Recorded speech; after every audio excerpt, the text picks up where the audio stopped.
Pessoal, hoje nós vamos falar com um sobrevivente do dia 7 de outubro, do maior massacre contra judeus desde o Holocausto, uma data que ficará marcada para o resto da vida nas nossas memórias, principalmente para que isso não venha a se repetir. E nós já havíamos comentado anteriormente que traríamos alguém que passou por esses momentos, e hoje nós temos o Rafael Zimmermann. Falei certo seu nome, meu irmão? Certíssimo. Seja bem-vindo. Muito obrigado pelo convite, é um prazer estar aqui com vocês.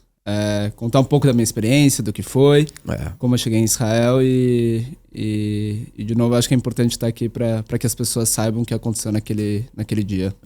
Nós falávamos nos bastidores que você deve estar cansado, né, de contar a mesma história 1000 vezes, mas você vai ter que contar mais 1000, 2000 vezes, porque as pessoas tendem a esquecer. As pessoas, os governos, a humanidade tende a esquecer. Veja, até hoje nós estamos brigando com uma parte da sociedade, é pequena, mas ela é muito barulhenta, que nega o Holocausto. Sim. Até hoje, né?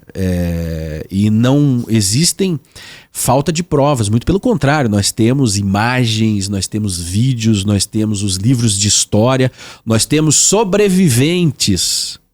E ainda existem políticas, inclusive de governos, como é o caso do Irã, que nega, né, propaga uma negativa. Mas o assunto de hoje é o que aconteceu em 7 de outubro.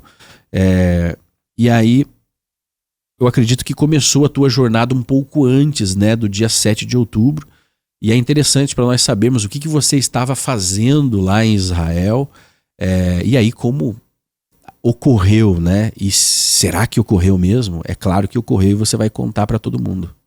Na verdade, até voltando ao que você estava falando em relação a sobreviventes do Holocausto, né? Que tem que contar o que aconteceu para que essa história não aconteça nunca mais. É meio esse lema que eu peguei para mim, e como acho que um dos únicos sobreviventes que mora no Brasil, eu peguei isso como uma missão, né? De aqui no Brasil ter que mostrar o que aconteceu, porque muita gente já fala que é mentira, tem gente que fala que foi fabricado por Israel.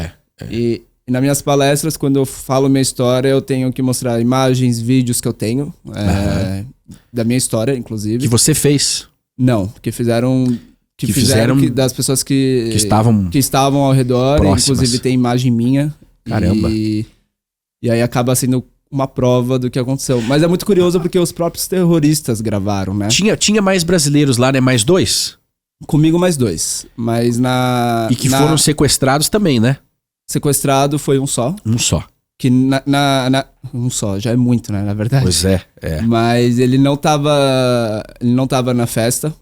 Foi o Michel Nenzebal, né? Caramba, ele nem tava lá. Ele morava em uma das comunidades ao redor, e ele foi buscar a filha dele, a neta dele, que tava com o pai, e aí ele acabou sendo sequestrado. No meio de todo o caos, e infelizmente ele foi encontrado já morto.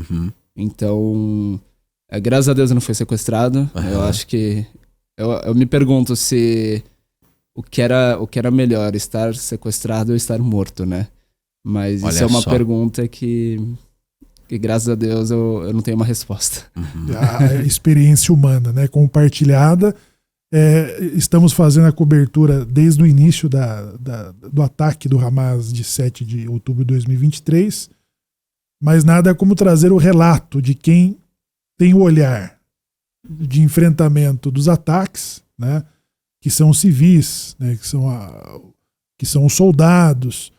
E a outra coisa é sobre um sobrevivente do ataque de 7 de outubro, né, que é o que você está proporcionando em compartilhar sobre uma experiência humana e principalmente a velocidade do negacionismo, que agora é campanha sobre negar o que aconteceu. A flotilha que foi comandada por dinheiro de financiamento, inclusive de terroristas do Hamas, o grupo com intenção de ajuda humanitária aos palestinos se recusaram a assistir o vídeo. Ou seja, a recusa de assistir o cenário produzido pelos próprios terroristas, né, que é para aumentar a narrativa de um negacionismo do que aconteceu. Só que há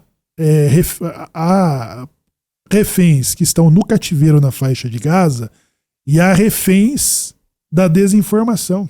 Sim. E é sobre esses reféns, né, que um testemunho, uma fala como a sua, Rafael, que sobreviveu, né, a esses ataques que tiram as pessoas de uma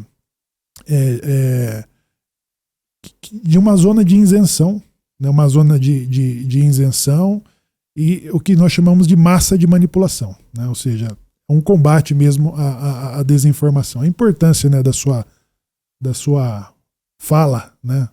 O Rafael, então você estava no festival, você estava em um kibutz, onde você estava quando houve esse ataque? Então, na verdade, minha história começa 5 meses antes do atentado. Entre janeiro e março de 2023, eu acabei sendo alvo de 2 tentativas de assalto à mão armada em São Paulo. Então, curiosamente, o que me levou a Israel foi a segurança. A segurança. Uhum. Eu já sabia que era um país super seguro, já havia visitado algumas vezes. Eu sempre comparo com o Brasil, principalmente São Paulo, que é o lugar onde eu vivia durante a minha vida inteira. E, por exemplo, uma menina em São Paulo, ela não pode andar sozinha à noite porque tem o perigo de acontecer algo. Uhum. Em Israel é totalmente o oposto. Você pode andar de madrugada livremente, ninguém vai pegar seu celular, ninguém vai abusar de você. Você pode contar um maço de dinheiro, ninguém vai te roubar, diferentemente de São Paulo. E então, mesmo com toda essa pressão em volta de Israel, né? Porque mesmo antes do dia 7 de outubro, já haviam acontecido os conflitos em Israel, na região, e mesmo assim, com todas as pessoas que a gente conversa que moram em Israel, o relato é igual esse teu, né? Olha, aqui eu posso andar com o celular na rua, né? Que é o mínimo. Porque é tão fácil de compreender a diferença que é o celular, né? Que é o que todo mundo tem. Todo cidadão vai ter um telefone e preza pelo seu bem. E lá, você vê, você tem essa segurança. Na verdade, a lei básica da vida é o direito de ir e vir, né? E aqui no Brasil a gente não tem esse direito. Não tem. Na verdade, Israel você consegue. E o que me motivou, então, realmente foi a segurança. Depois que eu fui alvo dessas 2 tentativas de assalto à mão armada, eu resolvi me mudar para Israel. Não sei se as pessoas que estão ouvindo a gente sabem, mas existe uma lei em Israel que chama Lei do Retorno. Uhum. O que significa?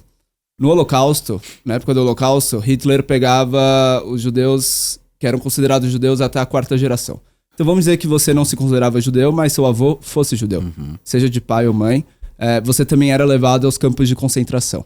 E quando o Estado de Israel foi criado, o Estado acabou criando como se fosse uma vingança, que é chamada essa lei de retorno. Então, se você tem até a 4ª geração alguém que seja judeu, você tem direito à cidadania. Eles, inclusive, te ajudam com uma passagem aérea para se mudar para lá e ainda 6 meses de ajuda financeira. Ou seja, por que não ir? Era o que me perguntava. Baita de uma oportunidade, né? Principalmente para os brasileiros. Exato. Então, aqueles que têm até a 4ª geração alguém que seja judeu, você tem direito a virar um cidadão israelense e os direitos básicos de um cidadão. E aí eu me mudei para Israel. Aqui no Brasil eu trabalhava no mercado financeiro. E quando eu chego em Israel, eu começo a trabalhar como garçom no hotel. E me chamou muita atenção, na verdade, porque no hotel eu era muitas vezes no vestiário, né, na hora de colocar a roupa, eu era um dos únicos judeus em volta de vários muçulmanos árabes. E o que me chamou a atenção é a questão da coexistência. Então, vários deles se tornaram meus amigos, eu era amigo deles, a gente fazia piada juntos, brincava. E eu gosto de falar isso porque aqui no Brasil a gente tem uma imagem de que, né, fala muito sobre apartheid.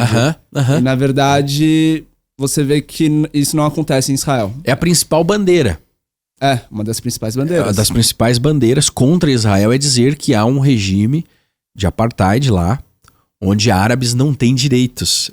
Seria como um cidadão de 2ª, 3ª classe. Ao contrário. Eu recebi o mesmo salário deles, todos os direitos que eu tinha, eles tinham. Inclusive, eu posso afirmar que a vida deles é muito melhor da vida de muitos brasileiros aqui. Com certeza. E graças a Deus, porque eles têm esse direito. Inclusive, uma das línguas oficiais é o árabe, né? Então, e no Knesset, que é o parlamento israelense, tem partidos que são árabes, ou seja, eles entram nas discussões do país. Isso é super importante. São representados. São representados. E isso me chocou muito quando eu mudei, porque aqui no Brasil a gente tem uma visão diferente, né? Do que passam. E, na verdade, quando eu cheguei lá, eu vi que isso não existia. Obviamente tem a questão de preconceitos, como qualquer país tem, natural. Mas a questão de você ter o direito, independente se você é judeu, cristão, muçulmano, ateu, seja o que for, você tem. Então isso pra mim era muito importante. O que eu quero dizer com isso é que é um país democrático.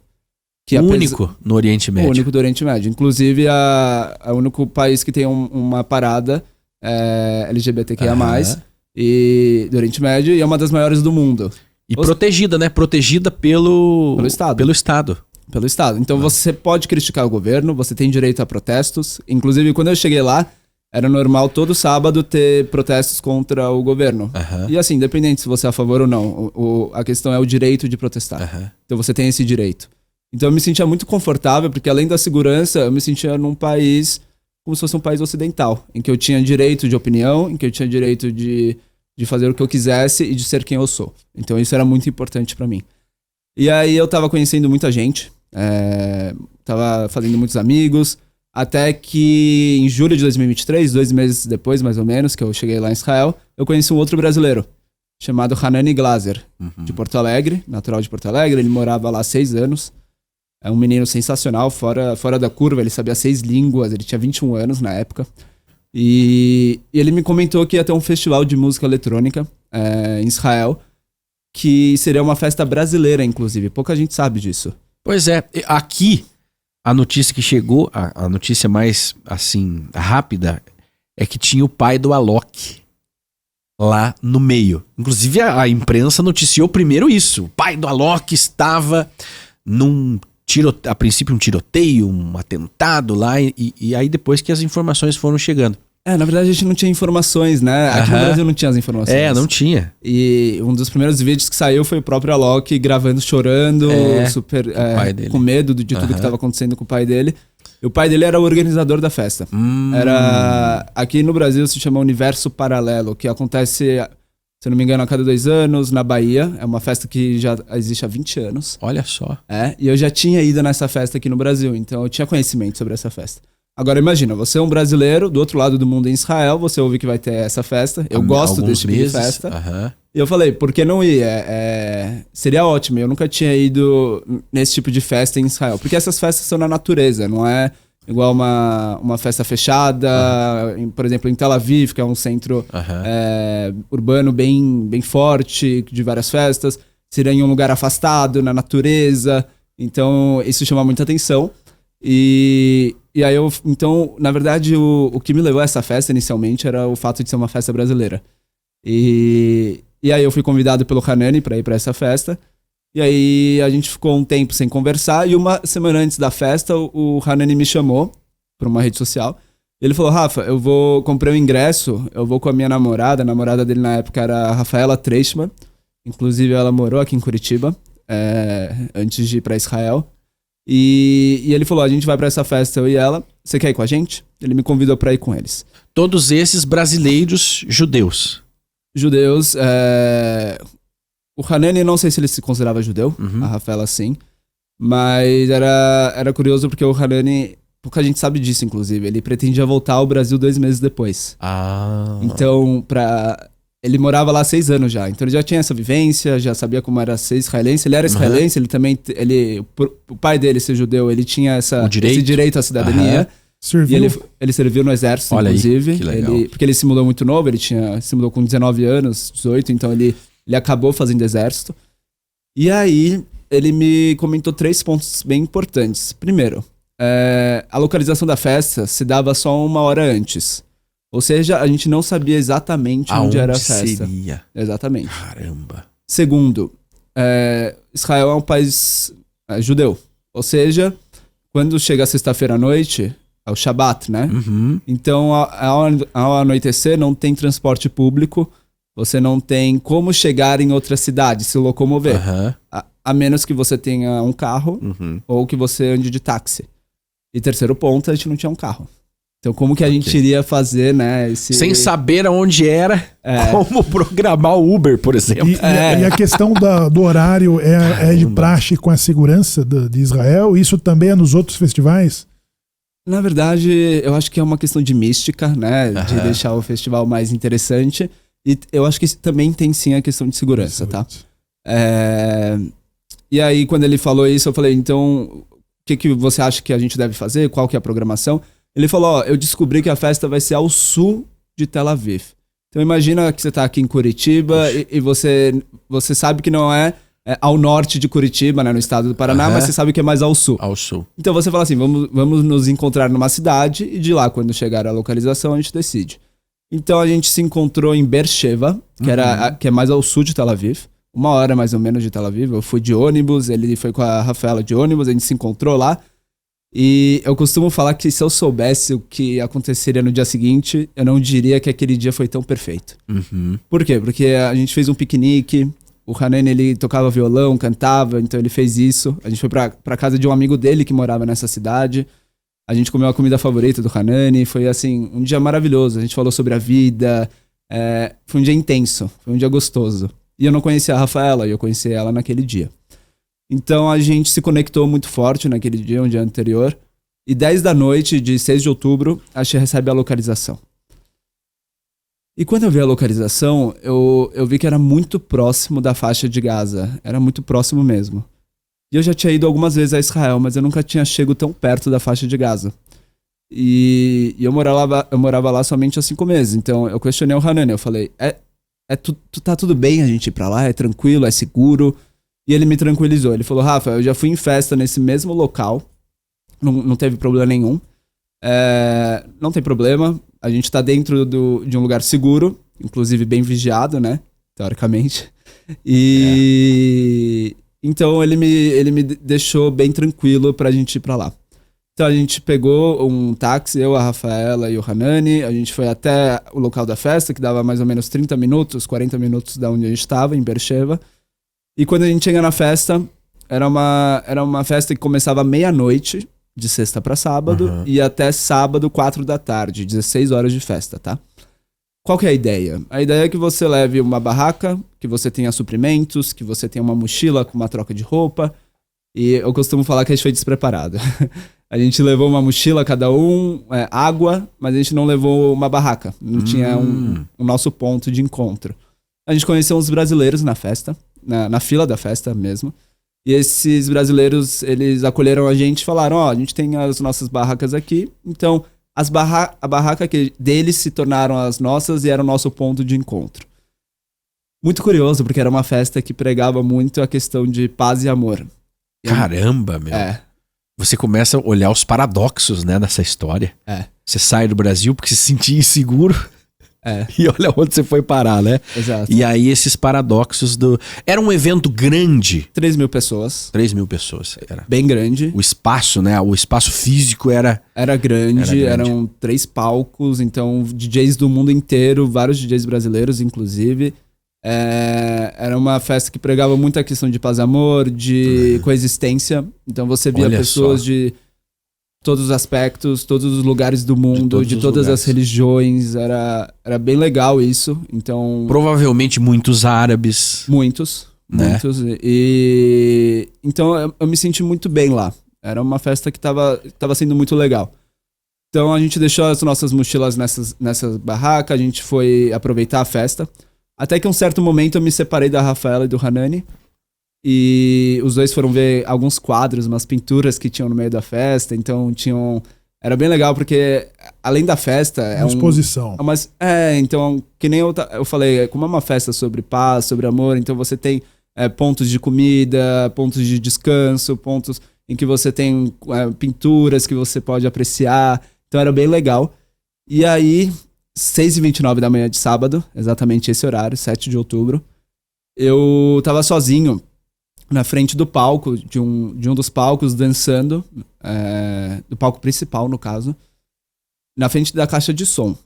E eu comecei a ouvir um barulho muito forte, como se fosse fogos de artifício. Pá! pá, pá, pra todo lado. E aí eu olhei pra cima, na verdade, assim, numa questão de segundos, eu pensei, bom, numa festa desse tipo não é normal ter fogos de artifício. Segundo ponto, eu tô acostumado com fogo de artifício no Ano Novo, né, aqui no Brasil. E depois eu descobri, inclusive, que é proibido fogos de artifício em Israel. Eu não sabia disso. E aí tava amanhecendo, né? Você falou? Era o momento, 6h29, era o momento é. que tava, assim, o sol tava pra sair praticamente, tava começando a amanhecer. E aí eu olhei pra cima, assim, dei uma olhada e eu vi uma quantidade impressionante de mísseis passando pela nossa cabeça. Caramba! Eram mísseis. Mísseis, vindo direto de Gaza. Direcionado ao centro de Israel, Tel Aviv, né, ao centro do país. Só que qual que era a questão? A questão é que Israel tem o Iron Dome, o Domo de Ferro. Então, o perigo para quem tava lá era que ou um dos mísseis caísse, ou que explodisse, o Iron Dome explodisse esse míssil e caísse na gente. Os destroços, Os destroços, porque a gente tava em campo aberto. A gente tava no meio do deserto. Então não era ainda tiros, era os foguetes que haviam sido disparados de Gaza pro território de Israel, provavelmente numa tentativa de uma distração e saturação ali do sistema, né? Exatamente. Então, nesse ponto, quando aconteceu isso, eu lembro que o DJ pegou o microfone e ele falou em hebraico Tsevadom, que significa código vermelho. Só que assim, E não tinham sirenes disparadas? Não, naquele lugar... Caramba. Mesmo que tivesse, eu acho que os foguetes passavam antes da sirene. Naquela localização. Porque é muito perto, né? Muito perto. Então, a gente tava, acho que tava a menos de 3 km, se eu não me engano, da faixa de Gaza. A gente tava muito perto. E aí, quando eu vi esses foguetes, pararam a festa, ele falou Tsevadom, eu falei, bom, o que eu faço, né? E aí eu me agachei. Fiz uma proteção meio de defesa, assim, protege minha cabeça. Eu olhei pra um lado, olhei pro outro, e cada um tava numa reação. Muita gente correndo, indo meio que em direção às barracas, ou ao carro que as pessoas tinham, né? E eu fiquei 1 minuto agachado. Eu lembro muito bem de uma menina do meu lado, agachada, chorando, sem parar. E eu fiquei 1 minuto agachado. De novo, eu não tinha feito exército. Então, assim, o que você deve fazer nesse momento? Qual é a orientação, né? Como brasileiro, né? Eu não sabia o que fazer. E aí eu saí correndo depois de 1 minuto e fui pra barraca. Nossa barraca, que era um ponto de encontro. Eu encontrei o Hanan e a Rafaela. O Hanan, ele tinha feito exército. Ele sabia como reagir. Querendo ou não, ele morava lá há muito tempo. E pros israelenses, é comum os mísseis, né? Não é algo incomum. Pra mim era, eu nunca tinha visto. Mas eu entendi que era algo anormal pela quantidade. Que eu percebi que as pessoas ficaram assustadas pela quantidade. Os próprios israelenses. E depois a gente sabe que depois foram lançados mais de 3.000 foguetes naquele dia. Então realmente foi uma quantidade fora do comum. E aí o Hanan, ele falou, Rafa, a gente precisa encontrar um bunker pra se proteger dos mísseis. Eu falei, tá bom, vamos encontrar um bunker. Então a gente pega nossas mochilas, a gente sai correndo, e teve uma hora que eu parei os dois, porque a gente tava correndo assim, sem direção. E aí eu falei, vamos olhar no mapa onde a gente tá indo. E aí a gente tava indo em direção à faixa de Gaza. Ou seja, a gente tava indo em direção onde estavam vindo os foguetes. Aí eu falei, vamos do lado ao contrário, da onde tá vindo o Iron Dome, né? O Domo de Ferro, nossa proteção. E aí a gente chega numa estrada. Nessa estrada, hoje em dia, era a estrada que dava acesso à festa. E hoje em dia é chamada de Estrada da Morte, inclusive. A gente chega nessa estrada, tem o nascer do sol que você comentou. É até curioso, porque tá nascendo o sol, os foguetes passando do lado. Pois é. E aí a gente até gravou essa cena. E aí teve uma hora que o Hanan, ele falou, parece o apocalipse, parece o fim do mundo. Caramba, pra quem tá lá, realmente, né? É assim, porque você vê o nascer do sol, é algo divino, né? Algo lindo, maravilhoso. E você vê os foguetes, é o fim do mundo. Então era uma cena apocalíptica. E aí... E era só o começo do nosso... E ali hoje você para pra pensar e analisa, mas no momento, o que você pensou naquele momento? Só em achar um abrigo? Ou você teve tempo pra contemplar, será que é o fim do mundo mesmo? Olha... era, né? Pra muitas pessoas foi o fim, né? Uma coisa que eu pensei muito na hora era, primeiro, sim, vamos encontrar um abrigo. Mas sendo bem sincero, eu fiquei chateado. Porque, de acabar a festa. Exato. Eram 6h30 da manhã e a festa ia até as 4 da tarde. Então eu fiquei chateado, porque eu falei, pô, minha primeira festa em Israel, e acontece isso... Uma ruptura do evento. Ou seja, você ainda não... a gente não tinha noção. E é óbvio, né? Você ainda não tinha noção do que viria. Não tinha noção. Você, né? Geralmente o que acontece lá? Eles lançam os foguetes, o Iron Dome intercepta, os aviões decolam, fazem uma retaliação ali e aqui e a vida que seguia, né? Exato, e a todo momento o Hanani me tranquilizava. O que eu quero dizer com isso? Ele falava, isso vai passar, porque eles sabem que isso passa.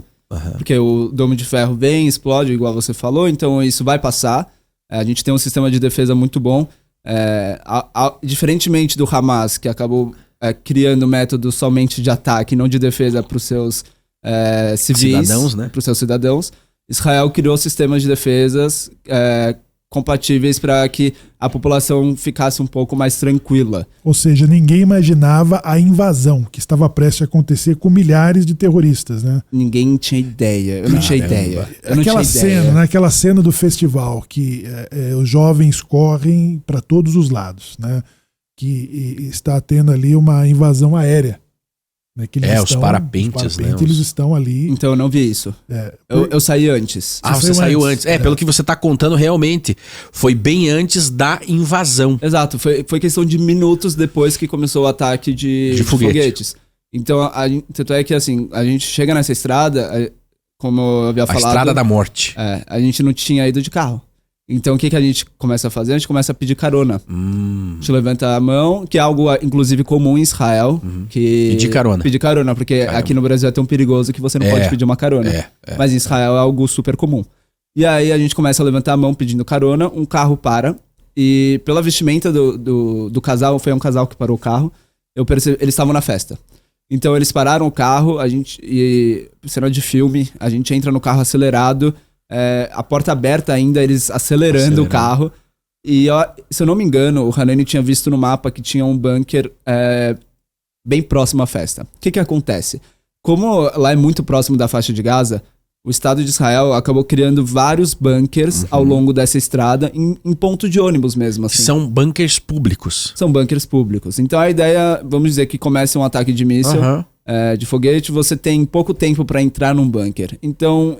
A ideia é que você pare o carro, vamos dizer que está com a sua família viajando. Eu acho que é 3 minutos, né? Dependendo do alarme. Lá é menos de 1 minuto. Menos de 1 minuto. Porque é muito próximo. Caramba. Próximo. Em Gaza, né?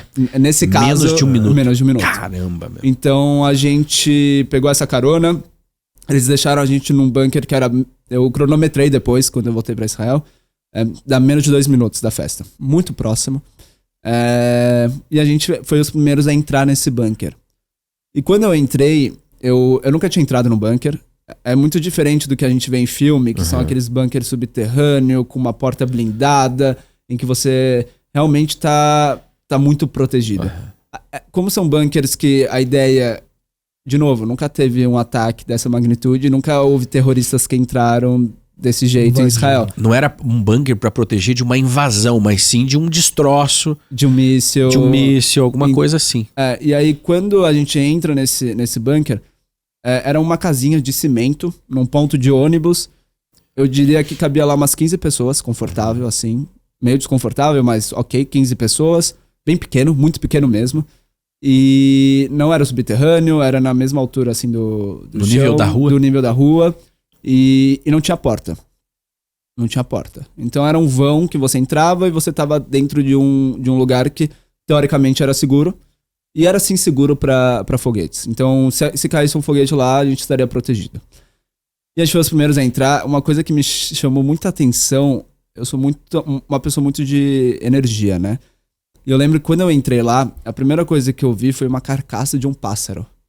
E eu nunca tinha visto uma carcaça de um pássaro. E quando eu vi isso, eu lembro que eu me arrepiei, eu falei... Realmente tem alguma coisa estranha. Realmente tem algo fora do normal. E quando a gente entra nesse bunker, começa a entrar... Inclusive, a gente tirou uma foto lá dentro, nós 3. E porque, pra mim, era só foguetes. Então, assim, a gente tava seguro já. E o Hanani sempre me tranquilizando, ele falando que depois de um tempo o exército ia chegar, resgatar a gente. E aí começou a chegar muita gente da festa lá dentro do bunker. No final, um lugar que cabia 15 pessoas, tinham 40. Ou seja, já não dava pra respirar. Era assim, Um lugar pequeno, apertado, a gente tava bem no fundo, porque a gente foi os primeiros a entrar. E o alarme tava soando ainda. Os foguetes sendo lançados. Os foguetes lançados, a gente ouvindo os foguetes. Caramba! E aí, muita gente lá dentro. Imagina, eram, assim, jovens. Então, eu na época tinha 27, eu acho que eu era o mais velho lá. Normal, os jovens lá tinham 20. A Rafaela, por exemplo, tinha 19, o Hanani 21. Então, e a maioria dos israelenses que estavam lá com a gente tinham essa idade, 19, 20, 21, 22 anos. E eles falaram, vamos dividir o ar. O que significa isso? Metade fica em pé e metade fica sentado. Porque já tava tão difícil de respirar, era tanta gente, que eles tinham essa ideia de melhorar a questão do ar. Então a gente conseguia respirar. Eu e a Rafa, a gente agachou, eu tava encostado bem na parede, assim, do bunker, bem no fundo. O Hanani ficou em pé. E depois de um tempo, do nada, eu senti um primeiro impacto. Pá! Depois outro impacto. Pá! Nas minhas costas. E aí depois um barulho que eu só tinha visto em filme. O que significa? Veio um tiro nas minhas costas, não passou a parede. O segundo tiro não passou a parede também, não passava a parede do bunker. E esse barulho que eu ouvi de filme era granadas. Ou seja, começaram a atacar o nosso bunker do lado de fora. Com granadas. Granadas e tiros. Mas você falou que não tinha porta. Por que eles estavam atacando do lado de fora? Depois eu descobri. Tinha um homem e uma mulher, 2 policiais. Eu não sabia disso. Reagindo, lutando contra eles. Então virou uma luta do lado de fora, só dos 2 contra os terroristas. E nesse momento, eu lembro que o Hanani e a Rafaela estavam agachados, assim. Eu também um pouquinho agachado, mas eles mais do que eu. E eu meio que coloquei a mão sobre os 2 e comecei a rezar. Eu em português mesmo. Eu sabia rezar em hebraico, mas eu comecei a rezar em português. Por favor, Deus, por favor, Deus, por favor. Sem parar, falando isso, sem parar. E aí, como eu tava bem na parede do bunker, imagina que eu tava aqui e eu comecei a ouvir a policial do lado de fora. Então ela tava encostada comigo, porque eu não via ela. E eu ouvia ela. Eu ouvia ela falando no rádio. E ela falou de novo Tsevadom, código vermelho, em hebraico. Eu inclusive não sabia o que era, mas essa frase me marcou tanto que depois eu fui atrás pra saber o que era. E é código vermelho, eu não sabia disso. E ela fala que ela não ia aguentar, que eles eram muitos. E depois de muita troca de tiros, acho que não sei se... obviamente eu perdi a noção de tempo, mas acho que foi, sei lá, 2, 3 minutos de troca de tiros. É rápido, né? É rápido, mas muito tiro. Muito tiro pra um lado e pro outro. Granada, tudo isso. Eu ouço muito tiro mesmo. Então era como se fosse do meu lado, só que do lado de fora. Eram eles matando ela. E eles gritando sem parar, comemorando mesmo.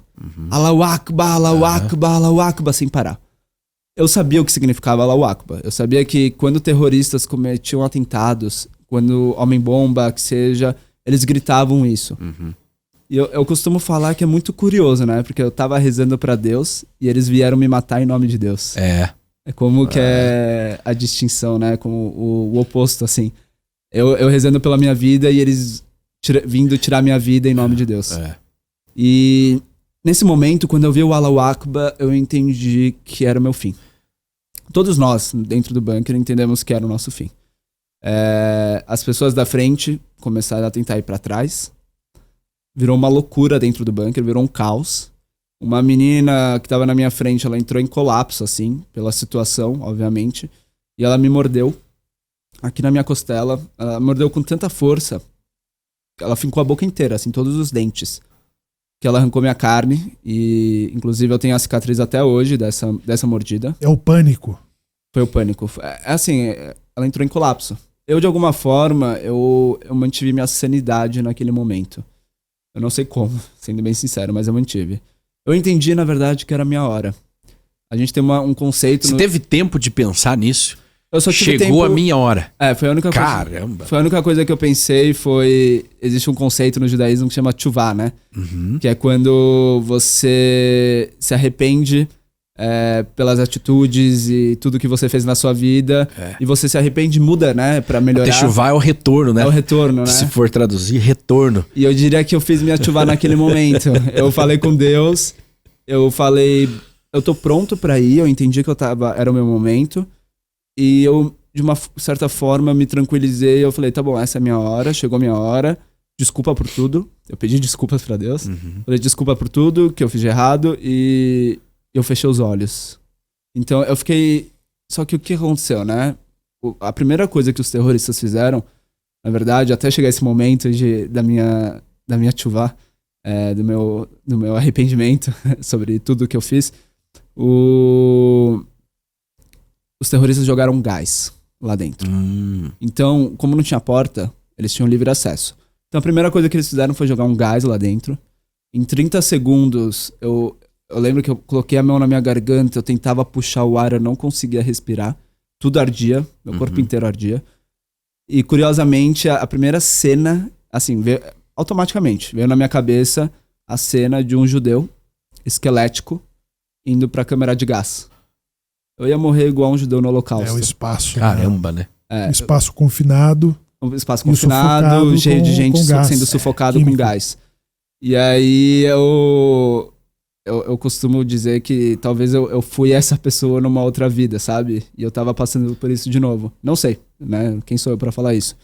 Mas era isso que passou na minha cabeça naquele momento. E aí, quando eu vi esse gás, foi logo depois que a menina me mordeu. Essa menina caiu em cima da Rafaela. A Rafaela tava sentada num cantinho assim, bem no cantinho, se escondendo.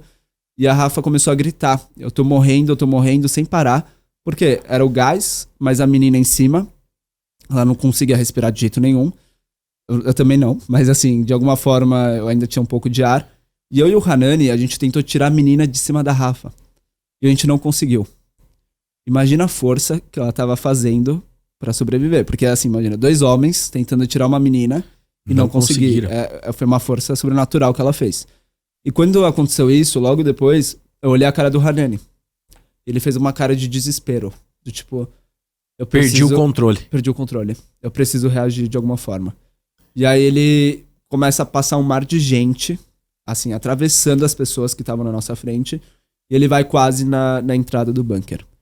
E aí os terroristas começam a atacar mais forte. Eu tava lá no fundo, então...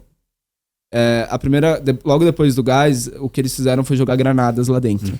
Então eu tava lá atrás, eu fiquei assim, nessa posição. Eu ficava de olho fechado. E algumas vezes eu tinha coragem de olhar pro lado.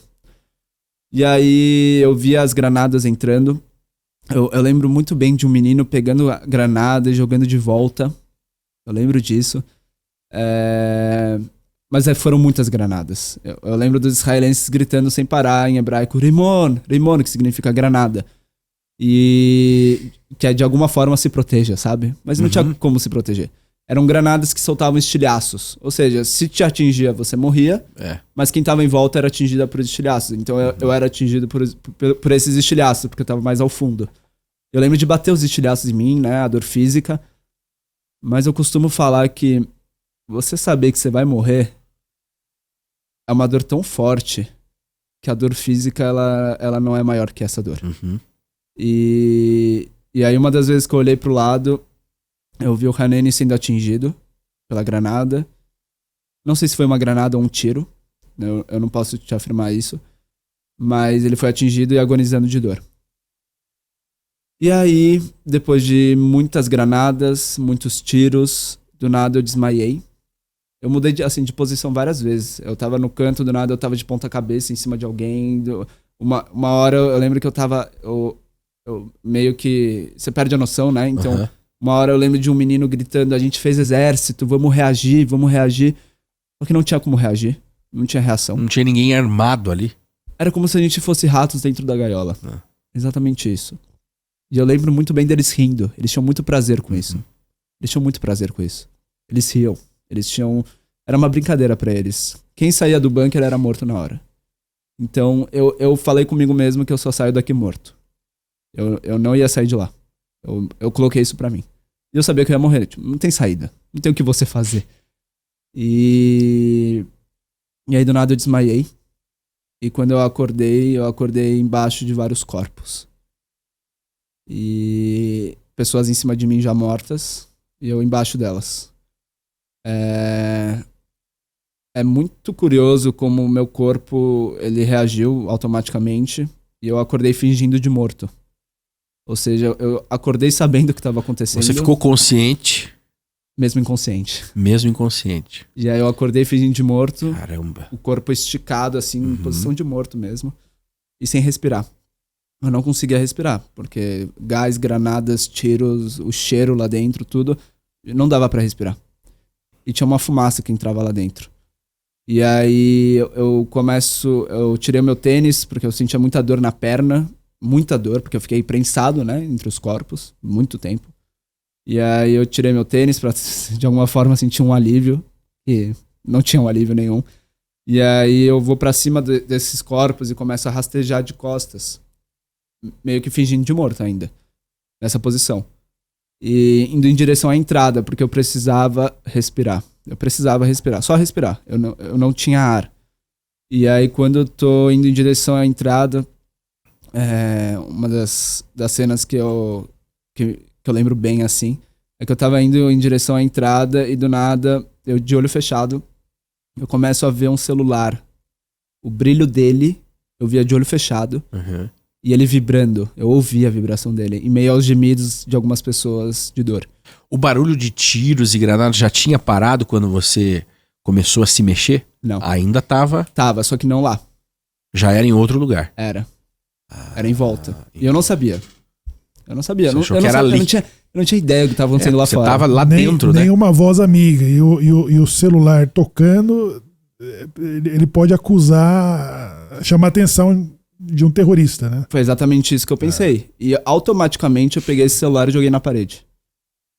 Automático, assim. Eu peguei esse celular, joguei na parede com medo que eles vissem o celular, vissem que eu tava vivo. Hoje eu sei que era um pai ou uma mãe ligando pro filho ou pra filha e a pessoa saber, tava né? morta do meu lado já. E não tinha o que fazer. E aí, quando eu tô rastejando em direção à entrada, eu consigo chegar um pouquinho mais perto da entrada. E aí eu puxo o ar.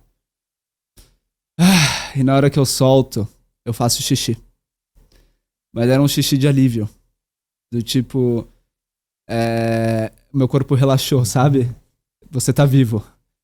E era um alívio assim... Eu costumo falar isso, eu gosto de falar isso, porque às vezes a gente não valoriza o mínimo, né?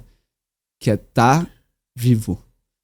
A gente tem uma oração no judaísmo, quando a gente acorda, que chama Modéani, né? Que a gente agradece a Deus por ter acordado.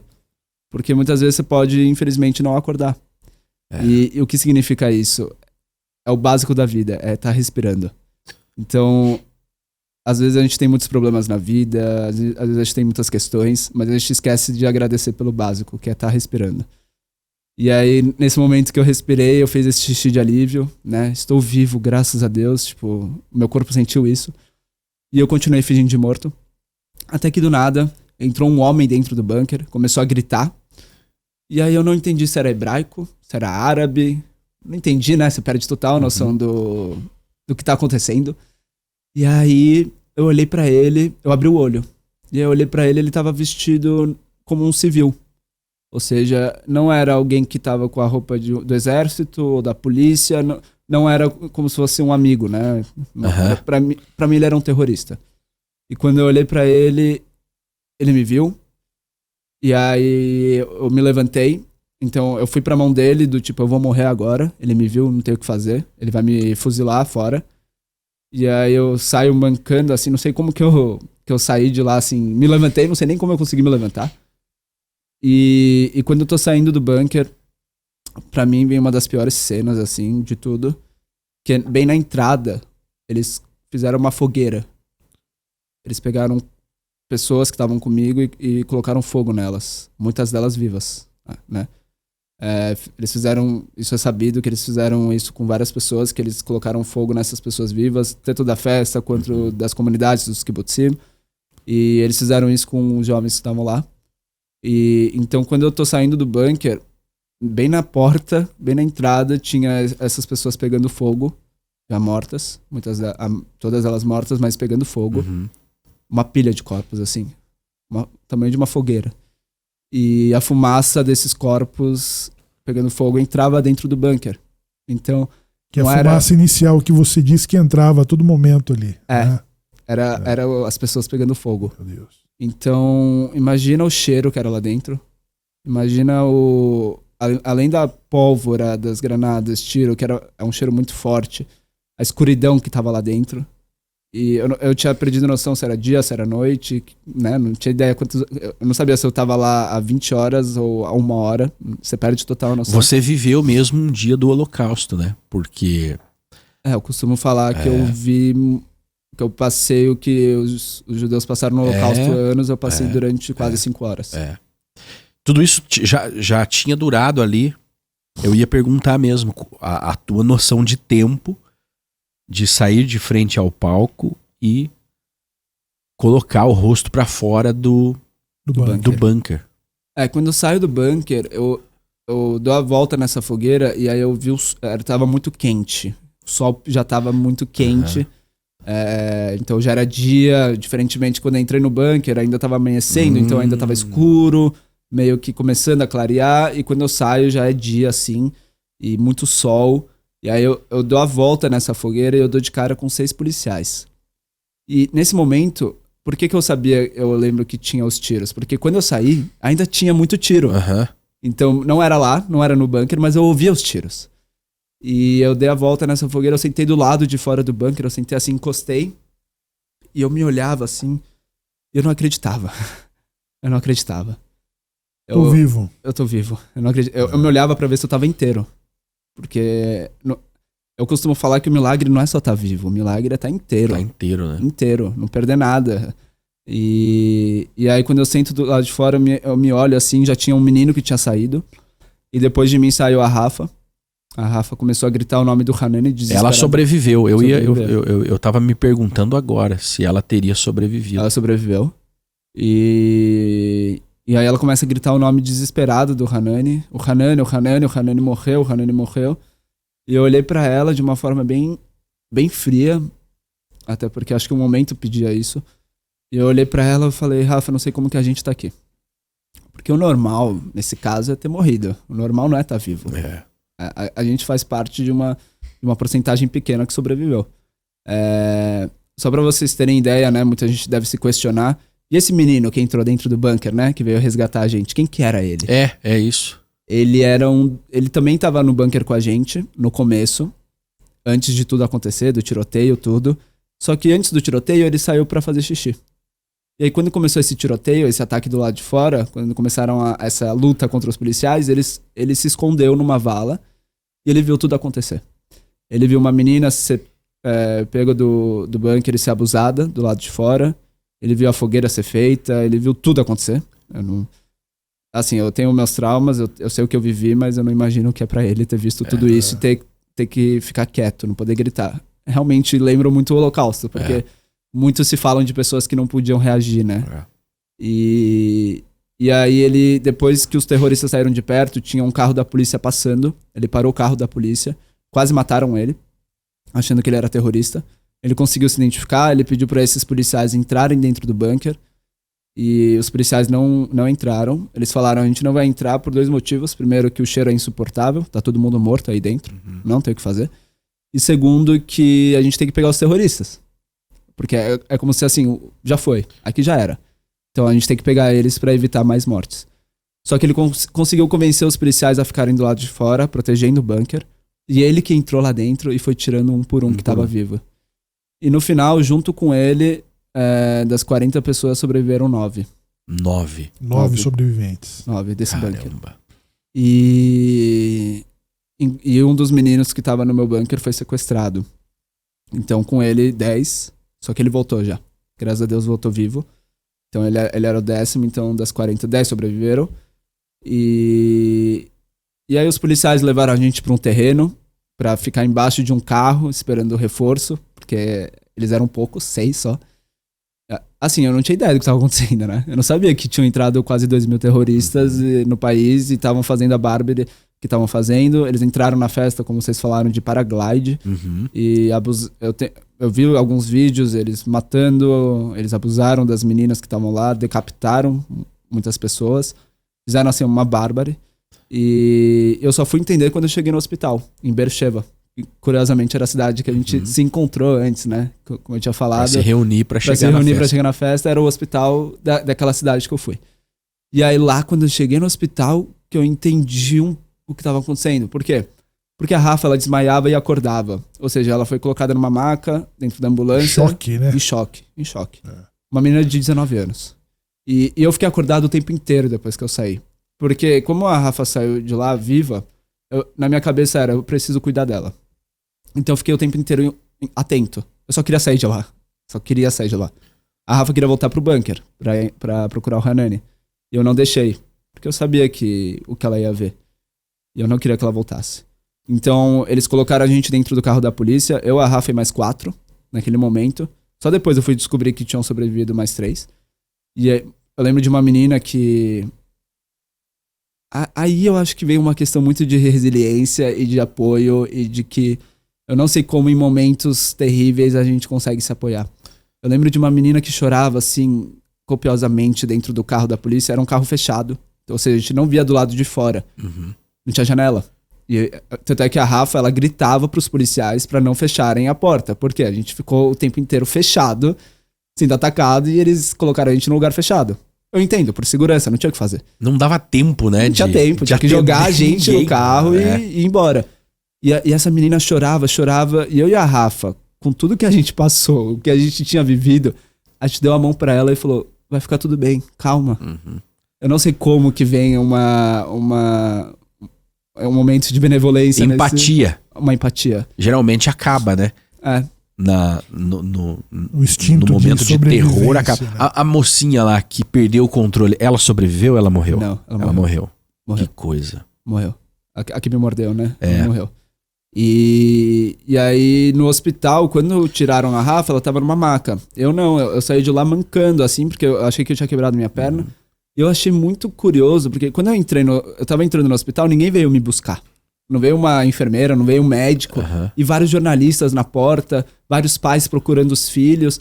E aí que eu comecei a entender a magnitude do que estava acontecendo. Porque até então eu achava que era meu bunker tinha sido atacado. Eu não sabia o que estava acontecendo. E lá eu vi cenas de guerra. Lá eu vi pessoas sem pedaço do corpo, cirurgias de emergência, pais procurando os filhos desesperados, outros sobreviventes. Então, uma coisa que eu costumo falar assim, beleza, eu passei por tudo isso. Cheguei no hospital. Eu tava sozinho. Não tinha um pai, uma mãe pra ir lá e me abraçar. Não tinha ninguém. E duas coisas me confortavam naquele momento. Primeiro, quando eu olhava outros sobreviventes, eu abria um sorriso e chorava. Do tipo, conseguimos. E outra coisa é que eu costumo falar que eu criei apreço por moscas. Por quê? Eu tava com o cheiro da morte. E várias moscas me rodeando. E eu olhei pra elas, eu agradeci a Deus, eu falei, obrigado por ter mandado algo pra me estar comigo e eu não estar sozinho. Então era como se essas moscas estivessem comigo, me confortando, sabe? Elas estavam te sinalizando que você tava vivo, né? Era assim, eu tava em estado de choque. O seu mundo é reduzido em alguns metros de bunker, com 40 pessoas, né? Aquele cenário em que você sai meio a 3, 9 sobreviventes, quem sobreviveu, né? E encontrar vida, né? Aquela sensação de só eu sobrevivi, né? Eu precisava contar pro mundo aquilo. Era impressionante. As pessoas me mandavam mensagem, me ligavam. Eu não sei como, eu saí com o meu celular. Por isso que eu sei a hora que eu saí, porque eu mandei uma foto pra um amigo meu, que inclusive ele conseguiu chegar no hospital depois de algumas horas. Assim, ele foi sensacional. Ele conseguiu atravessar o país e chegar lá de uma forma... Um milagre também. Foi um milagre como ele chegou no hospital, porque tinham fechado as estradas, ou seja, não tinha como ir pra lá, o caos. E ele conseguiu de alguma forma chegar lá, depois de algumas horas, e foi um conforto muito grande, porque era um amigo de infância, então era como se alguém da minha família estivesse lá, sabe?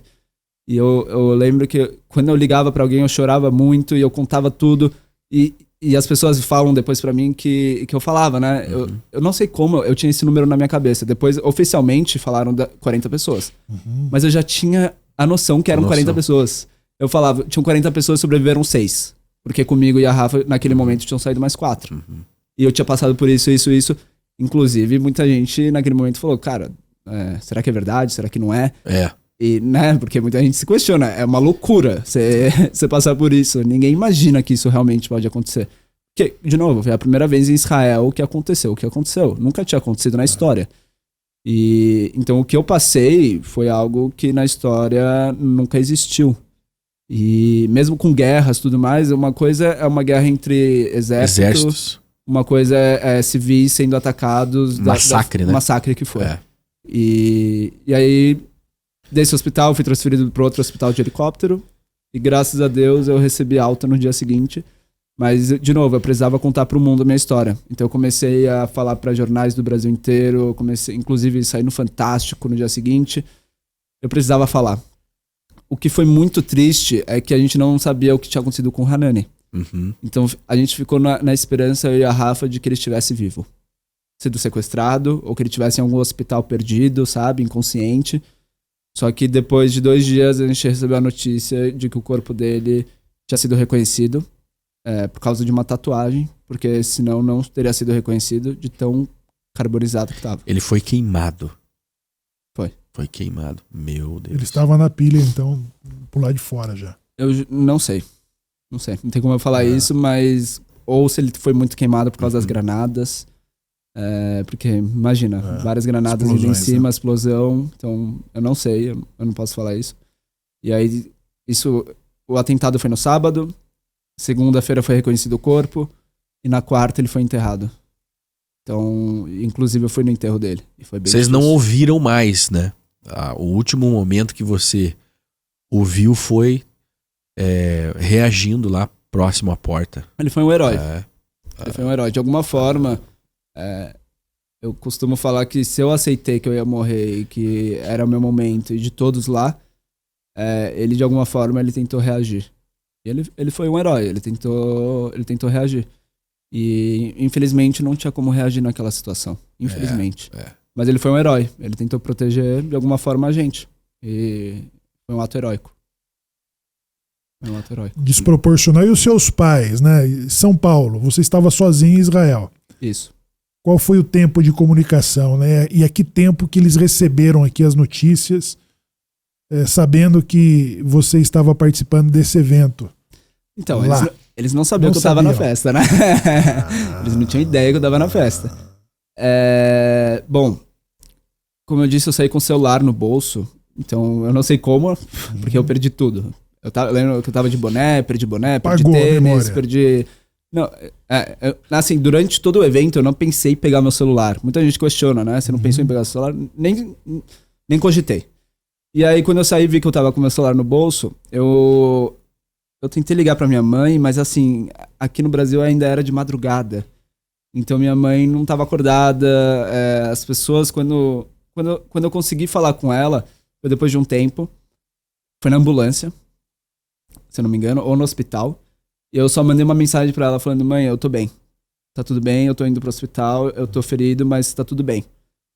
Ou seja, e quando ela acorda, ela vê um turbilhão de mensagens de muitas pessoas. E minha irmã, ela ficou meio que controlando a hora que ela acordasse. Então, já sabendo. Porque a primeira pessoa que eu consegui falar do Brasil foi o marido da minha irmã, e aí eu falei com a minha irmã. E aí eu tranquilizei, falei, tá tudo bem, aconteceu isso. Então eu tô no hospital. Sobrevivi. E aí minha irmã, assim que viu a mensagem, que viu minha mãe online no WhatsApp, ligou pra ela e falou: aconteceu isso com o Rafa, ele passou por isso, ele tá bem, de alguma forma. E aí minha mãe, ela começou a chorar copiosamente, assim, sem parar. Só que aí minha irmã, ela... Acho que é aí que vem muito da minha bravura, de alguma forma. Minha irmã chegou pra minha mãe e falou: seja forte. Você não pode chorar quando o Rafa te ligar. A gente tá do outro lado do mundo. A gente tem que ser forte pra ele daqui. Então, quando eu consegui falar com minha mãe só falava: Rafa, você tá sendo cuidado. Calma, tá tudo bem. Eu chorando, e ela: tá tudo bem, calma, tá tudo bem. Mas eu sei que depois eu fiquei sabendo que ela ficou muito mal. Ela ficou semanas sem comer, ficou mal, assim, muito mal. E ela só queria ir pra Israel. Ela só queria ir pra lá. E, na verdade, eu não queria voltar pro Brasil. Por quê? Imaginem, eu passei por isso e no dia seguinte, no mesmo dia, começou uma guerra. Ou seja... Exatamente. Eu voltei pra casa no dia seguinte, eu fui pra casa de um amigo de infância, um outro amigo, e eu tinha que ir pro bunker 3 vezes por dia. Uhum. Só que minha história foi num bunker. Então, como que era pra mim isso, né? Eu chorava, eu não me sentia seguro. Mas mesmo assim, eu falei pra mim mesmo, eu vou voltar à vida. Ou seja, eu saía da casa do meu amigo, eu ia tomar um café sozinho. Eu fui pro enterro do Hanani dirigindo, porque eu falei, eu preciso fazer as coisas, senão depois eu não vou conseguir fazer. E 3 dias depois que aconteceu o atentado, eu comecei a fazer psicólogo. E tudo que eu fiz também foi por causa da Rafa. Porque eu fazia e eu falava pra Rafa fazer também. E ela me seguia. Então, eu ia no médico, a Rafa ia comigo. Eu comecei o psicólogo, a Rafa começou com o mesmo psicólogo. Então, eu fiz tudo isso pra Rafa também fazer. E aí eu tive que ser forte. E eu não queria voltar pro Brasil porque eu falava, o terrorismo não vai me vencer.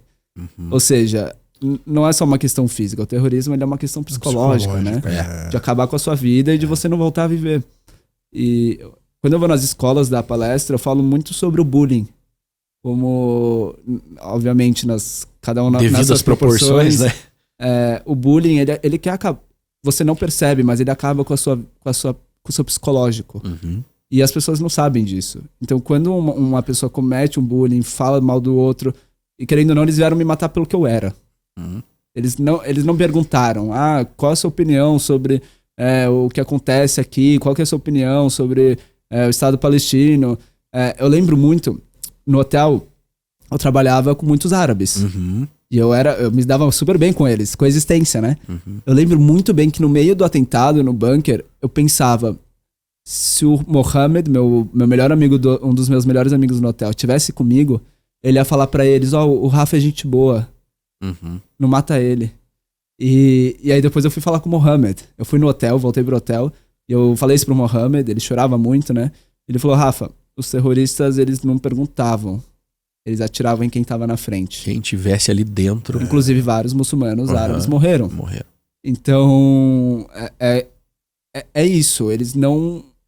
Pra eles a morte é louvável, é algo divino, que pra eles a vida é algo que se pode ser desperdiçada. Diferente do Estado de Israel, que cada vida importa. Naquele dia 250 pessoas foram sequestradas e hoje temos 50. Muita gente fala, por que acontece essa guerra? Por que essa guerra dura até hoje? É simples. Enquanto os sequestrados não voltarem para casa, para os seus familiares, e aqueles que estão mortos não tiverem um enterro digno, essa guerra não vai acabar. Infelizmente, tá? Eu falo isso com todo o meu coração. Infelizmente, muitos civis vão morrer e estão morrendo por causa dessa guerra. Uhum. Mas é uma guerra em que até 7 de outubro não existia uma guerra. Essa guerra foi iniciada pelo Hamas, que comanda a faixa de Gaza. E, infelizmente, os palestinos que lá estão sob o comando do Hamas. São reféns. Israel foi arrastado, né, para esse conflito de uma forma... vil. De uma forma horrenda. E assim, Israel tentou várias vezes negociar, né? Só que pro Hamas é muito vantajoso ter os sequestrados, porque eles sabem que quando os sequestrados voltarem para casa, eles não vão ter essa moeda de troca. Acabou, né? Acabou para eles. Então aí Israel realmente pode acabar com eles. Então, enquanto eles estiverem lá, Israel não vai atacar os túneis, porque os túneis, os sequestrados estão lá. Muitos deles. Então, assim, é uma guerra muito difícil. É uma guerra que eu fico, assim, muito chateado, porque eu sei que muitos civis inocentes estão morrendo, crianças, mulheres, dos dois lados, tá? Uhum. Muito se fala sobre os palestinos, mas eu voltei para Israel depois 4 vezes, e eu sei que o país inteiro está traumatizado. Eu costumo falar, Israel é o tamanho de Sergipe, mais ou menos. Uhum. É muito pequeno. Todo mundo conhece alguém que ou morreu no atentado ou que foi sequestrado. Todo mundo. Então é um país que está traumatizado. É um país inteiro traumatizado e que todos entendem que essa guerra, infelizmente, tem que existir para que os sequestrados voltem para casa. É um irmão que está lá. Eu comparo, se o Brasil fosse atacado por terroristas e levassem 250 cidadãos brasileiros, o que você esperaria que acontecesse? Você espera que fique calado, que tenha uma reação? Aí cada um pensa o que quiser. Se eu tivesse sido sequestrado e eu poderia ter sido, eu gostaria muito que fizessem de tudo pra me resgatar. Eu gostaria mesmo, porque é o dever do meu país, é fazer de tudo pra me resgatar. E em memória daqueles que morreram, né? Lembrando, quem nos acompanha, Israel ainda está em guerra, né? E depois daquele dia, só escalou, né? Aquele dia foi só o estopim, porque o Hamas invadiu, no outro dia o Hezbollah atacou do norte, os Houthis atacaram do Iêmen, né? A Jihad Islâmica também atuante na faixa de Gaza, Irã, na Cisjordânia, o Irã atacou por trás de tudo, na Síria, né, também as milícias xiitas atacaram. Israel estava cercado de todos os lados, né, e teve que reagir pela sobrevivência não só dos reféns, né, mas de todos os israelenses, né, árabes, judeus, cristãos, qualquer um que tivesse lá dentro, né, teria sido exterminado se não houvesse uma reação, se não houvesse condições de se defender. Assim, que nem eu falei, naquele dia começou uma guerra. Todo dia eu ia pro bunker. Essa é uma diferença muito grande. Israel criou sistemas para defender os seus cidadãos. O Hamas não fez isso. E assim, não é que o Hamas não tinha condições financeiras, não, porque todo mundo sabe que o Hamas ganha dinheiro de vários países, da própria ONU. Bilhões para investir. Para investimento, né? E não estou falando de investimento armamentista, investimento de educação, infraestrutura, para melhorar aquele lugar. E não fez isso, na verdade eles só construíram armas de ataque. E tanto é que tem os túneis, né? Mais de 500 quilômetros. Não é que não tenha onde o povo palestino ali de Gaza pudesse se refugiar eventualmente. Até porque Israel não lança mísseis balísticos, não lança foguetes contra o povo palestino, né? Eles são feitos de escudo humano, né? É uma guerra assimétrica, né? Em que Israel vai ali, bairro a bairro, rua a rua, né? Israel avisa. Israel, eu sei como funciona porque eu tenho alguns amigos brasileiros que lá estão no exército e eles falam assim, quando Israel vai atacar, primeira coisa, eles ligam pra alguma casa. Então, por exemplo, eles sabem que tem um terrorista nessa casa. Eles ligam e eles falam, iremos atacar essa casa, saiam daí. Porque imagina assim, uma família que mora com um terrorista, ela vai sofrer um efeito colateral. E basicamente todas as famílias têm um terrorista. Infelizmente. Infelizmente, é verdade. E aqueles inocentes que lá estão, eles não saem por quê? Porque o Hamas, ele te dá duas opções. Ou você sai e eu te mato, ou você fica e você vai morrer em nome de Deus. Você vai ser um mártir. Essa é a realidade. Essa é a realidade. É muito diferente do que passa no Brasil, porque é cultural isso. Eu costumo falar assim, você só vai saber a realidade de um lugar quando você visita esse lugar. Quando você tá lá. Como você vai falar de Oriente Médio? Porque a cultura, pelo que a gente que fala sobre isso todos os dias, a gente vai entendendo, né? Vai pesquisando, vai compreendendo. Tem lá, inclusive, vamos chamar assim, o estatuto ou o código. O estatuto do Hamas. O estatuto do Hamas, o final dele é a morte, né? Para eles é uma honra morrer na missão de destruir Israel. E a missão deles é destruir Israel, né? É o objetivo, desde quando a criança é pequena, ela já é instruída que uma das maiores honras que pode acontecer com ela é morrer numa jihad, né? É morrer é ser um mártir. Inclusive sobre não se render, né? Nunca se render. Estão com 20% de território, né? Menos de que 20%. E o estatuto prevê, inclusive, deles não se renderem. Né? Agora, uma pergunta, Rafael. Alguns dias depois ficaram ainda pessoas infiltradas, sendo procuradas pelas Forças Armadas dentro do território israelense. Essa coexistência que você também teve a experiência antes, 5 meses antes desse evento, do lado dos kibbutzim, que foram aonde as famílias foram atacadas, né, estando dormindo ainda, amanhecia o dia, e ataques simultâneos acontecia nesses kibbutzim, que inclusive era reduto, pacifistas que inclusive contratavam, né, a mão de obra de muitas dessas famílias e lugares eram também uma coexistência palestinos que trabalhavam ali. Para ir ao hospital, eles davam condições de saúde, financeira, eles ajudavam esses palestinos. Sim. E você chegou a conhecer algum dos seus amigos árabes que esteve envolvido, que contribuíram com esse atentado? Alguém próximo à sua... Não, eu não diria que estava envolvido, mas eu trabalhava no hotel, numa cozinha na piscina, né, do hotel. Uhum. E um dos chefes, o chefe da cozinha, trabalhava lá há mais de 20 anos, nesse hotel, em Tel Aviv. E eu sei que ele foi demitido depois porque encontraram indícios de que ele apoiou o que aconteceu. Apoiou. E aconteceu, né, em Israel, muitos palestinos que viviam lá, ou até árabes, comemoraram, né? Comemoraram. Então, assim... As relações gerais entre judeus e árabes, principalmente palestinos que tenham origens, né, palestinas, estremeceram ou continuou aquela amizade? Estremeceu, e é natural isso. Estremeceu e é natural porque... Não porque eles fossem apoiadores...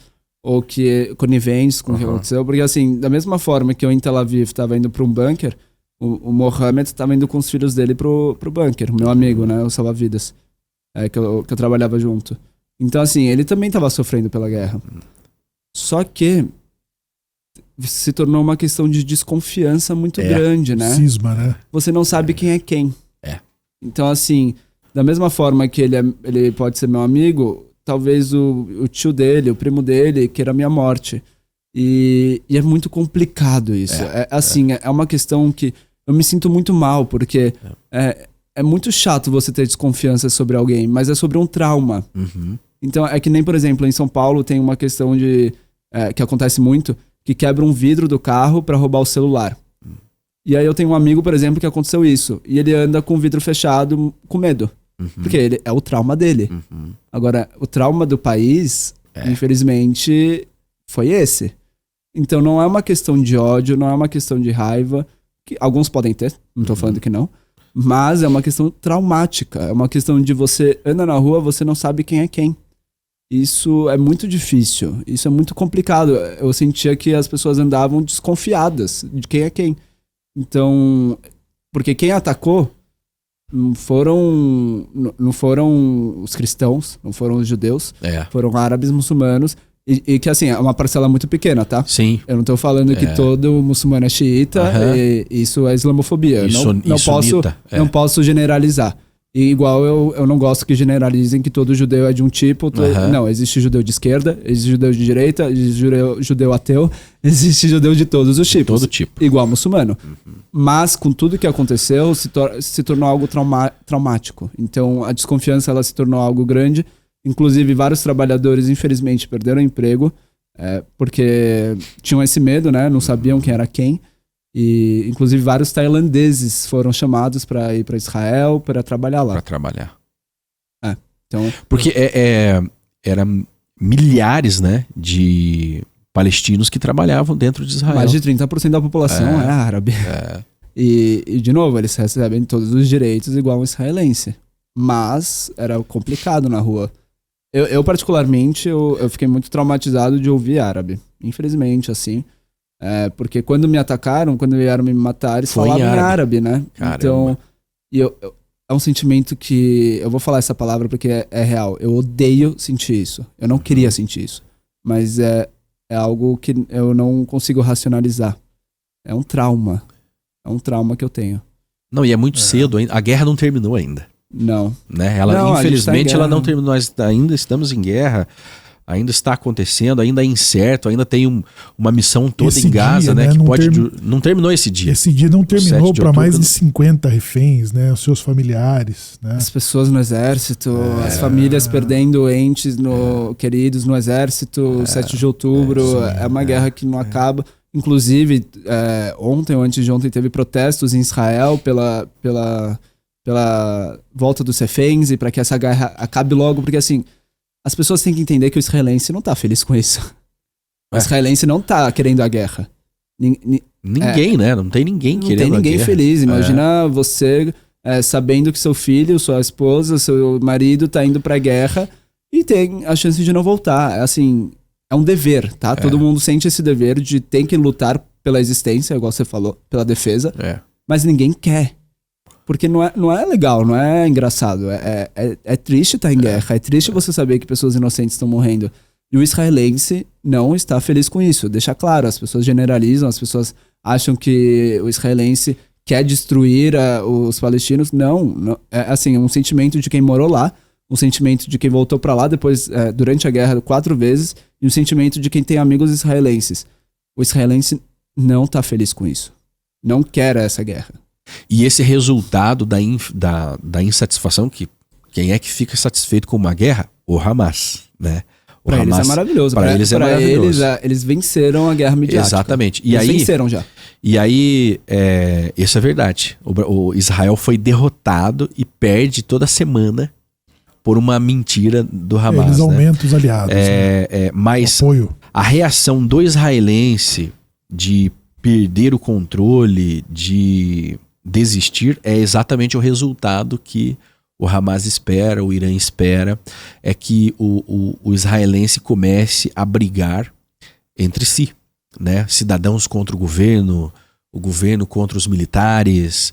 É o resultado esperado, porque enquanto o cidadão tiver essa consciência, olha, estamos vivendo um momento horrível, horripilante, mas nós precisamos nos defender, nós precisamos dar um fim nisso e extirpar essa força maligna da face da terra, que é o Hamas. Eles não conseguiram vencer de verdade. Mas se o israelense desistir agora, né, depois de... Nós estamos indo para 2 anos agora, em 7 de outubro, 2 anos de guerra, já morreram... Eu acho que já chegamos a 1.000 soldados mortos ali, nessa guerra de Gaza. Então morreram 1.200 no dia 7 de outubro, mais 1.000 soldados, mais... outros israelenses no norte, né, com os ataques do Hezbollah, mais os últimos que morreram agora nos ataques do Irã, né? Facilmente nós temos aí já 3.000 pessoas mortas, 3.000 israelenses mortos, né, ou até mais, né, que isso nessa guerra. E simplesmente o israelense desiste agora. Não, vamos tirar as nossas tropas, vamos terminar essa guerra. Ela só vai ter um fim quando o último refém voltar. Falando de guerra, falando de... Querendo ou não, o exército teve sucesso, né? Em com certeza. Várias questões. O Hezbollah já quase não existe mais, está enfraquecido. O Irã, a questão da questão nuclear foi um êxito. Uhum. A questão dos Houthis, né? Querendo ou não tem tantos mísseis igual tinha no início da guerra, que era diariamente atacado. Então, o exército israelense, ele teve um êxito muito grande. Agora, a questão de Gaza, não. A questão de Gaza, a missão é os reféns voltarem e o Hamas não existir mais. Eu não sei o quanto que... É que, assim, a guerra com maior tempo. Normalmente, o Israel lutou guerras em pouquíssimo tempo. 12 dias, 14 dias, 18 dias. A maior tinha sido 9 meses, que foi a guerra de independência. Exato. E essa já está indo para 2 anos. 2 anos. Então, assim, psicologicamente, o país está abalado, traumatizado. Eu não sei qual é a solução. Eu não sou cientista político também para poder afirmar isso, qual que é o melhor caminho. Mas, enquanto tiver sequestrados, eu entendo que essa guerra não vai acabar. Ninguém tem a solução. Né? Não, se tivesse uma solução já teria paz faz tempo. Já teria paz, já teriam resolvido. Mas a solução, no caso de um sequestrado, é resgatá-lo, né? Ou a negociação através de troca de prisioneiros. Aí vem uma questão muito difícil, né? Imagina você saber, por exemplo, vamos dizer que um prisioneiro que vai ser trocado por um refém, você é um pai ou uma mãe que sabe que o seu filho ou sua filha morreu. Por esse terrorista que vai e ele tá voltando para casa. E aconteceu, né? Aconteceu nos últimos dias. Então, é desproporcional, né? É 1 por 1.000, né? É 1 por 1.000, né? É 1.000 terroristas. É 1 para 1.000. Então, assim, é muito complicado, é muito difícil. É uma guerra que... Eu costumo falar assim, não é um jogo de futebol. Não vai ter um vencedor. Não, os dois estão perdendo. E não... Tem um livro que se chama Minha Carta ao Meu Vizinho Palestino. Muito bom esse livro. E que ele fala sobre isso, que os dois lados têm seus pontos. Eu tô falando aqui não o grupo terrorista Hamas, tá? Que é um grupo terrorista. Mas os palestinos, a questão de 2 estados ou não, os dois lados têm razão. E quando 2 lados têm razão, é muito difícil você falar que tem um certo e um errado. Mas veja, Rafael, o mundo que sobreviveu à Segunda Guerra conseguiu entender que o Japão e a Alemanha nazista, eles eram o eixo do mal. Os dois foram controlados. Agora nós temos um Japão que ele está deixando agora, com a ameaça de uma ascensão chinesa, de ser um país pacifista desde a Segunda Guerra Mundial. Ou seja, isso foi incomum das nações quando ela entendeu que o comportamento e a doutrinação nazista e japonesa foi ofensiva e nociva para o mundo todo. Uhum. O Japão foi redefinido como cultura de Alemanha, doutrinação. Né? A Alemanha hoje é um dos principais países que apoia o direito de Israel se defender. Agora, é nessa guerra que nós perdemos das narrativas. Porque o Hamas doutrinou os civis a matarem judeus. O Hamas é o mal dos palestinos. Com certeza. Então, se o mundo entender que o Hamas, o Hezbollah, é um mal que cria uma cultura assassina, terrorista, para toda uma geração de décadas, nós não vamos vencer essa guerra. Então, quando Israel tem uma missão de eliminar o grupo terrorista, de doutrinar as novas gerações, nós teremos a chance, sim, de redefinir por um governo árabe, muçulmano, moderado, de que uma nova geração de palestinos, eles não nascerão para matarem judeus, mas para coexistir. Rafael, você esteve lá, né? Está em Israel sempre. É interessante você confirmar isso, mas nem o Egito, nem a Arábia Saudita, nem o Líbano, nem a Síria, nem a Jordânia querem o Hamas dentro dos seus territórios. Né? Ninguém quer. Não, eles não querem palestinos nos seus territórios. Olha aí, ó.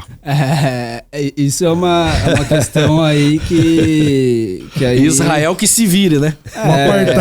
O apartheid só enxerga o muro que existe da fronteira de Israel com a faixa de Gaza, não da do Egito, né? Assim, as pessoas, não sei se elas sabem, mas em 2006, quando foi dado, né, o território aos palestinos, na verdade, quando o Hamas foi ao poder, aí começou quase todo dia a ter atentados terroristas em Israel. Até então, a fronteira era aberta. Os palestinos tinham o direito de entrar em Israel livremente, poderiam ir para lá totalmente livre, trabalhar, fazer tudo. Mas quando você começa a ter atentados terroristas diariamente, Israel teve que criar mecanismos para se defender. E uma dessas formas de se defender é fazer com que a fronteira seja fechada para que você tenha um controle da entrada de terroristas ou não. E quem acabou perdendo isso foram os palestinos. E quem comanda lá é o Hamas. O que você falou sobre a destruição do Hamas ou não, assim, a gente sabe que não tem um governo nazista. Mas a ideologia nazista não deixou de existir. Não deixou. O Hamas, ele pode deixar de existir, mas a ideologia... essa vai... É uma ideologia que está nas escolas. E nunca vai acabar, tá? E assim, é o que eu falo, o antissemitismo, que é o ataque aos judeus, o ódio contra os judeus, e hoje que é disfarçado de antisionismo, né? Inclusive as pessoas não sabem o que é ser sionista. Ser sionista é simplesmente você... ter a noção e você acreditar que Israel tem o direito, o povo judeu tem o direito à autodeterminação e ter um país. Tem uma terra. Isso não exclui, isso não quer dizer que os palestinos não possam ter sua terra, e isso não quer dizer, cada um com a sua opinião, tá? Mas ser sionista é você acreditar que os judeus têm o direito ao seu Estado. Se você é uma pessoa que você acredita que o palestino tem que ser o seu Estado, por que os judeus não podem ter seu Estado? Então, assim, o antisionismo, ele é disfarçado de antissemitismo. E o antissemitismo, ele nunca vai acabar. Eu costumo falar que os meus filhos vão sofrer por serem judeus, meus netos, meus bisnetos, e assim vai. A questão é, de vez em quando, ele é mais aflorado. Quem é que carrega, quem que tá carregando ele, A nossa geração não tinha isso. A nossa geração, a gente não passou por isso até agora. Foram 80 anos aí, desde a Segunda Guerra, que isso ficou calado, que isso ficou, de alguma forma, não foi aflorado. Hoje ele está aflorado, infelizmente. Então, os judeus estão sendo atacados por atitudes de um governo por atitudes de uma guerra que não tem nada a ver. Eu, como judeu brasileiro, o que eu tenho a ver com o que está acontecendo no Oriente Médio? E assim, eu pergunto muito aos brasileiros, o que o brasileiro, com tanto problema, com tantas questões sociais que a gente sofre, e assim, morre mais gente aqui por ano do que na guerra. E por que as pessoas vão à rua protestar por uma guerra no Oriente Médio, mas não protesta por questões que acontecem no Brasil? Uma mulher é agredida a cada 6 minutos e não tem protesto sobre isso. A questão racial, tantas questões que a gente tem aqui no Brasil, mas o Oriente Médio ele é mais importante do que o Brasil para o próprio brasileiro. Vai entender. Para você fazer de conta que aqui é perfeito, né? Então você acha o problema lá em outros lugares. Então tá. Bom, nós já fizemos um relato aqui e quando você foi falando, eu fui imaginando todas as cenas. Eu acredito que um dia isso vai virar um filme. Será um filme de terror, mas é um filme que todo mundo deveria assistir, assim como existem os filmes que tentam trazer um pouquinho do Holocausto, né? Eu cito a Lista de Schindler, é clichê, mas eu diria que é uma representação muito interessante para as pessoas entenderem os horrores. E olha que aquilo ali não mostra, né, realmente tudo o que aconteceu, mas nos dá uma ideia. E eu espero que no futuro as pessoas possam ver. E você estava falando aqui e eu ia imaginando todas as cenas que você trouxe para tentar entender o verdadeiro horror. Eu sei que isso nunca volte a acontecer, que a gente não tenha a real noção, mas essa hora e pouco que nós conversamos aqui, que ela possa realmente mostrar para as pessoas que vão nos assistir que aconteceu, que é verdade, que nós temos um dos nossos, um brasileiro judeu que estava lá e está contando para as pessoas que esteve lá e que ocorreu, que aconteceu e que ainda está acontecendo, porque nós temos ainda reféns nas mãos do Hamas. Eu queria terminar agradecendo vocês. Realmente eu peguei isso como objetivo de vida por uma simples questão de que eu sou um dos poucos brasileiros que sobreviveu lá, né? e que pode falar sobre isso, mas também porque eu entendo que a gente está nessa vida aqui para fazer valer a pena. O que eu quero dizer com isso, né? A gente sempre acredita que vai ser eterno, né? Que a gente não vai morrer. E eu tava dançando e uma hora depois aconteceu o que aconteceu. Aos ouvintes que estão aqui nos ouvindo, eu faço questão de falar isso, de que aproveitem a vida, de que perdoem, peçam perdão, realmente, se perdoem, é muito importante, se perdoar primeiro, perdoar o próximo, não brigar por questões políticas, questões ideológicas, porque a vida é uma só. A vida é uma só. A gente não sabe o dia de amanhã. E a gente tem que fazer valer a pena. Por eles que foram, por eles que estão lutando. Seja onde estiver lutando, a gente tem um privilégio de estar vivo, o privilégio de ter condições de amar, de ser pessoas boas. Eu quero ser lembrado como uma pessoa que fez o bem e não que pegou tudo o que aconteceu e criou ódio, rancor, querer vingança. Eu não quero isso. Eu realmente, de alguma forma, eu perdoo aqueles que fizeram comigo. Eu não vou falar que eu entendo, porque eu não entendo. Mas eles, obviamente, têm que ser culpados e penalizados pelo que aconteceu. Mas eu perdoo porque eu não quero esse sentimento dentro de mim. Eu quero dormir tranquilo. E é o que acontece. Eu durmo em paz porque eu não carrego isso comigo. E pessoas que não sofreram o que sofreram, carregam esse ódio, esse sentimento, não tem pra quê. Não tem pra quê. Então, abracem seus filhos, abracem seus pais, diga que amam. Falar eu te amo é importantíssimo. E perdoar. Porque se você não perdoa, você carrega um sentimento que eu não desejo a ninguém. Olha aí. Experiência, né, do Rafael Zimmerman. Judeu paulista que viveu em Israel e sobreviveu ao ataque terrorista do Hamas no dia 7 de outubro de 2023. Não serviu às forças da IDF, mas tem uma missão importantíssima, né, que é de combater, né, as narrativas que defendem Hamas como uma resistência que legitima tudo que foi feito desse relato que nós ouvimos aqui, de uma experiência de sobrevivente, de alguém que resistiu. E ouvi já a sua entrevista, acho que 2 vezes ao vivo, né, pela Jovem Pan, eu acho que em outros canais, né, você já falou a inúmeros canais de comunicação, palestras, né? Eu acredito que é vasto para um país de 213 milhões de brasileiros que estão sendo bombardeados constantemente, uma mídia tendenciosa, né, que distorce na reputação judaica do direito de se defender e que nega o que você está compartilhando aqui conosco hoje, Rafael, né? É emocionante ouvir, né? De estar perto de uma pessoa que sobreviveu, né? É diferente eu te ouvir na Jovem Pan e estou ouvindo aqui, é uma outra sensação, né? E eu tenho certeza que você que está nos assistindo também, né, está vendo, né, o outro lado, né, de alguém que resistiu a esse evento que nós não acreditamos de certa forma, né?